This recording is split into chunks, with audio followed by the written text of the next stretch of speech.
Cek mic 1, 1, 2, 3. Cek mic 1, 1, 2, 3. Bicara Bincang agama, raih pahala. Bismillah, Assalamualaikum warahmatullahi wabarakatuh. Alhamdulillah, wassalatu wassalamu ala rasulillah, ma'bad. Pemirsa Rosyad TV dimanapun Anda berada, kembali lagi di program Bicara, Bincang Agama, Raih Pahala. Dan tentunya program Bicara ini tayang di Rosyad TV, saluran dakwah keluarga Islami. Seperti biasa, Bicara akan mengangkat topik-topik yang sedang terjadi di diri kita, lingkungan, ataupun mungkin masalah-masalah yang mungkin isunya sedang hangat saat ini. Dan seperti biasa Bicara akan menghadirkan para guru kita, para asatizah untuk membahas masalah-masalah tersebut dari sisi syariat. Seperti apa masalahnya dan seperti apa jalan keluarnya kalau nanti bisa ditarik kesimpulan ada jalan keluarnya. Dan untuk program Bicara kali ini sudah hadir bersama kita guru kita Ustadz Permana Hafizahullah Ta'ala. Assalamualaikum Ustadz. Assalamualaikum. Apa kabar Ustadz, sehat? Alhamdulillah sehat. Baik Ustadz, ini karena Ustadz sudah hadir langsung saja Ustadz ini mau bertanya Ustadz. Jadi kita sama-sama tahu Ustadz bahwasanya dari tahun 2019 kemarin kan kita ada wabah pandemi namanya corona sampai sekarang yang belum selesai juga Ustadz. Iya. Tapi kemudian setelah itu banyak sekali bencana-bencana yang terjadi nih Ustadz. Musibah-musibah yang terjadi yang dihadapi kaum muslimin khususnya. Ada gunung berapi yang meletus lah di Semeru. Kemudian kalau untuk di Medan khususnya ada banjir bandang kemarin Ustadz, bahkan banyak rumah kaum muslimin yang juga rusak segala macam. Dan kayak tadi Anda bilang ada gunung api yang meletus, kalau Semerunya mungkin nanti bisa dilihat lah di internet Ustadz di mana tepatnya. Tapi yang jelas musibah ini sepertinya kan enggak kunjung berhenti ya, bahkan menimpa satu musibah lain, ditimpa musibah lain, ditimpa musibah lain. Nah, ini Ustadz pertanyaan Ustadz mau bertanya, ini gimana Ustadz sikap kita sebagai seorang muslim menghadapi musibah-musibah yang sepertinya tiada hentinya ini Ustadz. Mungkin Ustadz bisa memberikan sedikit penjelasan kepada kita semua Ustadz. Tafadhol Ustadz. Nah, bismillah, alhamdulillah, wassalatu wassalamu ala rasulillah wa alihi wa ashabihi wa man tabi'ahum bi ihsanin ila yaumiddin wa ba'du. Para pemirsa yang dimuliakan oleh Allah, sesungguhnya manusia itu diuji dengan dua keadaan, dengan nikmat dan dengan musibah. Bagaimana mereka menyikapinya? Nabi SAW sudah mengingatkan kepada kita di dalam hadis yang dikeluarkan oleh Imam Muslim. Beliau mengatakan, ajaban li amril mu'min, inna amrahu kullahu khairan, wa laysa dzaka li ahadin illa lil mu'min. Sungguh menakjubkan urusan orang-orang yang beriman, karena hal itu tidak akan dialami oleh seorang yang beriman dan seluruh urusannya baik. In asabathu sarra'u syakara fakana khairan lahu. Apabila dia diberikan nikmat dia bersyukur dan itu baik baginya. Wa in asabathu darra'u sabara fakana khairan lahu. Dan apabila dia diberikan musibah dia bersabar dan itu baik baginya. Jadi ujian nikmat dengan bersyukur, ujian musibah dengan sabar. Nah, dan ini akan dialami oleh setiap orang. Ada 3 hal yang akan dialami oleh setiap manusia. Dan 3 hal ini kalau dilakukan dengan cara-cara yang baik sesuai dengan syariat, dia akan mendatangkan kebahagiaan. Sebagaimana yang dikatakan oleh Syekh Profesor Abdul Razak Hafizahullah Ta'ala, ada 3 hal. Yang pertama, apabila dia diberikan nikmat, dia bersyukur.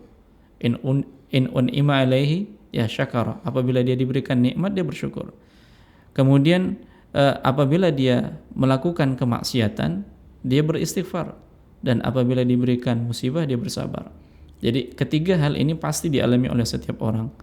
Nah, salah satu ujian yaitu ujian dengan diberikannya musibah. Bagaimana sikap seorang itu ketika diberikan musibah? Syekh Muhammad bin Shalih Al-Utsaimin rahimahullah taala di dalam Syarah Riyadhus Shalihin beliau menyebutkan bahwasanya tatkala seorang itu diberikan musibah, itu akan ada 4 tipikal manusia Bang Jiang. Yang pertama, tatkala diberikan musibah dia at-tasakhut, artinya murka, tidak suka. Kemudian yang kedua as-sabar, ya orang yang diberikan musibah dia bersabar. Kemudian yang ketiga, ketika dia diberikan musibah ar-ridha. Kemudian yang keempat syukur, ya sampai pada orang yang diberikan musibah dia bersyukur, dan ini tingkatan yang paling tinggi. Nah, lalu bagaimana dengan tingkatan yang kita diperintahkan dan wajib hukumnya, yaitu sabar. Nah, apa itu sabar? Ya, sabar bermakna al-habsu, menahan. Ya, sabar dari sisi bahasa namanya al-habsu, menahan. Ya, kalau seorang diberikan musibah yang pada akhirnya dia murka, artinya semua yang dia tidak sukai, lisannya dia mengatakan yang tidak baik, hatinya tidak senang, murka, anggota badannya melakukan hal-hal yang tidak diinginkan, ini namanya murka. Sedangkan sabar, dia tidak suka, tapi dia menahan lisannya untuk tidak mengatakan kecuali yang baik-baik, menahan hatinya untuk tidak murka, kemudian menahan anggota badannya untuk tidak memukul-mukul wajah, ya, mengacak-acak rambut, dan sikap-sikap yang menunjukkan dia tidak sabar, demikian. Naam. Jadi seorang yang dituntut tatkala dia diberikan musibah, kewajiban dia adalah bersabar. Dan sesungguhnya musibah ini suatu kepastian. Dan setiap orang pasti akan mengalami hal tersebut. Sebagaimana Allah Subhanahu wa taala mengatakan di dalam surat Al-Baqarah ayat 155, "Walanabluwannakum bisyai'im minal khauf wal ju' wa naqsim minal amwali wal anfusi wath thamarat wa basyiril sabirin." Sungguh kami benar-benar akan menguji kalian dengan sedikit, ya, kelaparan, rasa takut, kekurangan harta, jiwa, dan bersabarlah, ya, berilah berita gembira bagi orang-orang yang bersabar. Ini menunjukkan apa? Musibah itu suatu kepastian, pasti terjadi, pasti akan dialami. Namun kewajiban kita ketika kita ditimpa musibah, kewajiban kita adalah bersabar. Karena ini bahagian dari ibadah. Ya, ini bahagian dari ibadah. Kenapa seorang itu diperintahkan untuk bersabar tatkala dia diberikan musibah? Karena dengan bersabar itu dia menahan dirinya, menahan lisannya dari sesuatu yang memang dia tidak inginkan. Ya, dari sesuatu yang dia tidak sukai dari ketetapan Allah Subhanahu wa taala.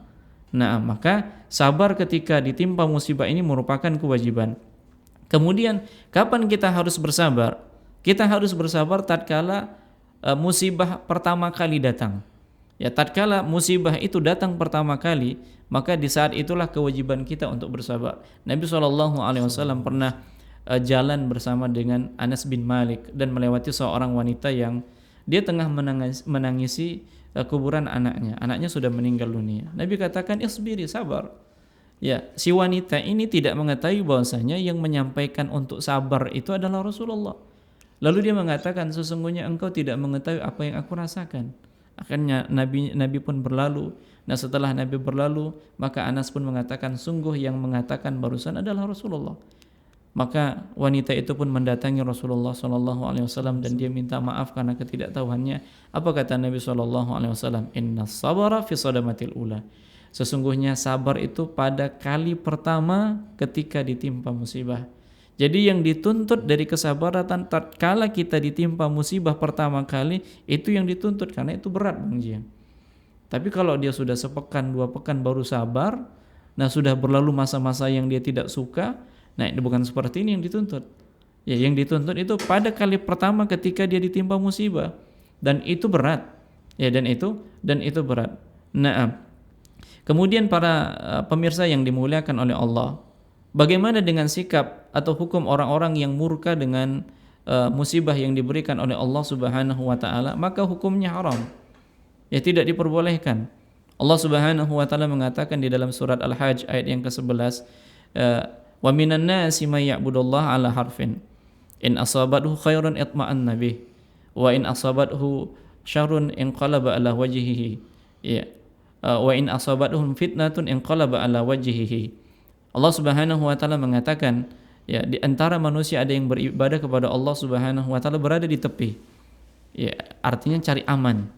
Apabila dia mendapatkan kebaikan dia terus jalan, tapi apabila dia mendapatkan fitnah dia mundur ke belakang.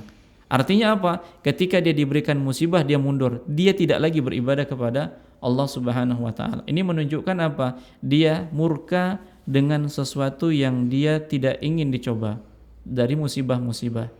Ya, dengan kata lain, ya tidak boleh seseorang itu ketika dia diberikan musibah dia murka kepada Allah Subhanahu wa taala. Karena apa? Prinsipnya, ya, kalau diberikan musibah itu merupakan bahagian dari ujian dari Allah Subhanahu wa taala, dan tidak akan sempurna ujian kesabaran kecuali dengan apa? Musibah. Naam. Kemudian Ya, apa hikmahnya? Kenapa kita harus diperintahkan untuk bersabar tatkala kita diberikan musibah? Yang pertama, tatkala seorang ditimpakan musibah kemudian dia bersabar, ini akan menjadikan dia mendapatkan hidayah, petunjuk. Allah Subhanahu wa taala mengatakan di dalam surat At-Taghabun ayat yang ke-11, "Ma asaba min musibatin illa biidznillah wa may yu'min billahi yahdi qalbah." Dan tidaklah suatu musibah yang menimpa seseorang kecuali dengan izin Allah. Dan barang siapa yang beriman, ya barang siapa yang beriman, maka Allah Subhanahu wa taala akan memberikan hidayah ke dalam hatinya, pada dirinya. Artinya beriman di sini apa? Bersabar. Jadi orang yang bersabar ketika dia ditimpa musibah, ya ketika dia ditimpa musibah dia akan mendapatkan hidayah.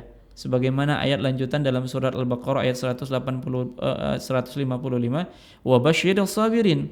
Ya, berilah kabar gembira bagi orang-orang yang sabar. Ya, apabila ditimpa musibah dia mengatakan innalillahi wa inna ilaihi rajiun.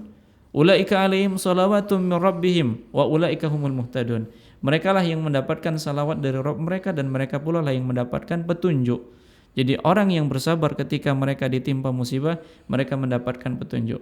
Kemudian yang kedua, ya hikmah yang kedua adalah seorang yang bersabar ketika dia ditimpa musibah, ini akan mendapatkan pahala tanpa batas. Makanya salah dikatakan bahwasanya sabar itu ada batasannya. Padahal tidak. Kalau dia membatasi sabar, berarti dia membatasi pahala dari Allah Subhanahu wa taala. Allah mengatakan innama yuwaffas sabiruna ajrahum bighairi hisab. Ya, sesungguhnya Allah Subhanahu wa taala memberikan balasan bagi orang-orang yang bersabar, balasan tanpa batas. Ya, balasan tanpa batas. Kemudian hikmah yang ketiga, kenapa kita diperintahkan untuk bersabar? Karena Allah bersama dengan orang-orang yang bersabar. Allah katakan, ya wasta'inu bis-sabri was-shalah fa innallaha ma'as sabirin. Ya, minta tolonglah kepada Allah Subhanahu wa taala dengan sabar dan salat, dan sesungguhnya Allah Subhanahu wa taala bersama dengan orang-orang yang bersabar. Nah, ada hikmahnya jadi. Ya, ketika ditimpa musibah. Lalu bagaimana kiat kita? Ya, tatkala hal itu terjadi pada diri kita, apa yang sudah terjadi, ya mungkin kita bisa menjadi pembelajaran bagi kita. Mudah-mudahan ya ke depannya ketika Allah Subhanahu wa taala memberikan ujian kepada kita, karena itu suatu kepastian, kita bisa bersikap dengan sikap sabar. Yang pertama, menyadari akan hikmahnya, sebagaimana hikmah-hikmah yang sudah kita sebutkan tadi Bang Jiang. Ada dapat petunjuk, kemudian pahala tanpa batas, kemudian Allah bersama dengan orang-orang yang bersabar. Kemudian menyadari hikmah ketika musibah yang terjadi ya menimpa seseorang di dunia ini, bahwasanya orang-orang yang mengalami musibah-musibah seperti itu, ini tidak lain adalah Allah menginginkan kebaikan pada dirinya. Bagaimana caranya? Allah katakan di dalam hadis yang dikeluarkan oleh Al-Imam At-Tirmidzi, man yuridillahu bihi khairan yu'ajjal lahu uqubatun fid dunya. Barang siapa yang diinginkan oleh Allah Subhanahu wa taala kebaikan pada dirinya, Allah segerakan hukumannya di dunia. Ya, dia sabar. Dan barang siapa yang diinginkan oleh Allah Subhanahu wa taala keburukan pada dirinya, maka akan ditahan dan akan ditunaikan nanti pada hari kiamat. Jadi hukumannya itu ditunaikan nanti pada hari kiamat. Jadi orang-orang yang diberikan musibah berupa ujian-ujian ini pada dasarnya adalah untuk menggugurkan dosa-dosanya, dan ini yang diinginkan oleh Allah Subhanahu wa taala. Kemudian di antara kiat selanjutnya bahwasanya agar kita bisa bersabar ya dari musibah, meyakini bahwasanya ujian itu adalah kepastian. Setiap orang pasti akan diuji. Sebagaimana pada ayat yang sudah kita sebutkan, wala nabluwannakum bisyai'in, sungguh kami benar-benar akan menguji kalian dengan sedikit. Dan yakinlah bahwasanya ujian yang Allah berikan itu hanya sedikit, bisyai'in. Ya, tidak semuanya. Dan kita sadari itu. Lebih banyak nikmat yang Allah berikan kepada kita daripada musibah. Kemudian kiat selanjutnya adalah musibah yang kita alami itu tidak lebih berat daripada yang dialami oleh Rasulullah. Jadi tatkala kita ditimpa musibah, maka ingat musibah yang dialami oleh Rasulullah itu jauh lebih besar, jauh lebih berat. Makanya Rasulullah SAW masuk ke dalam ulul azmi minar rusul.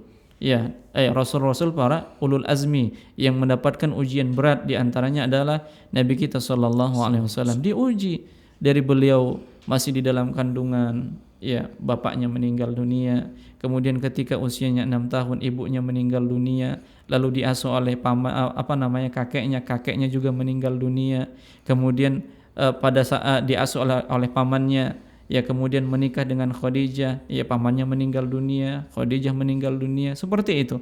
Jadi belum lagi ujian-ujian dakwah yang dialami oleh Nabi SAW.